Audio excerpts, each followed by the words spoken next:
ننګرهار کې د اچارو په زیتون کې درې برابره زیاتوالی راغلی. د ننګرهار وادي کرنیز شرکت اړوند د زیتونو فابریکې د تولید مدیر جان اغا وایي سږ کال د اچارو زیتون 30 ټنه راټول شوی چې د تیر کال په پرتله پکې درې برابره زیاتوالی راغلی. الحمدلله سږ کال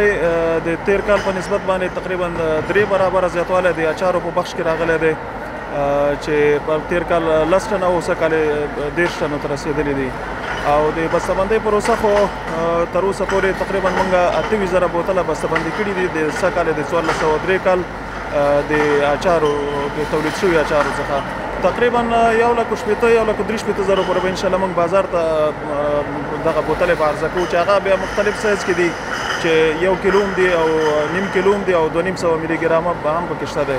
بل لور ته باغچه ګل او زاهد ګل چې په دغه کارخونه کې په کار بوخت دي وایي خوشحاله دي چې د کار کولو زمینه ورته برابره شوې او له سوداګرو غواړي چې په خپل هیواد کې پانګونه وکړي تر څو ګڼو کسانو ته د کار زمینه برابره شي. شکر الحمدلله چې موږ ته د کوم کار د برابر شوي امکانات برابر شوي په دې موږ خوشحاله یو. زموږ پخواني پروګرامونه او نن پروګرامونه ډېر فرق کړی دی. زموږ ډېر په وړاندې روان یو او په دې باندې موږ ډېر زیات خوشحاله یو چې دغه خپل کارګر او زموږ د کسان چې په خپل کار باندې لګېدلي دا رقم نورې پروژې په کار باندې واچول شي ډېر ښه راځي. موږ خپل وطن زموږ خپل وطن دی او باید چې د خپل وطن ته کار وکړو خپل خدمت وکړو د خپل وطن ته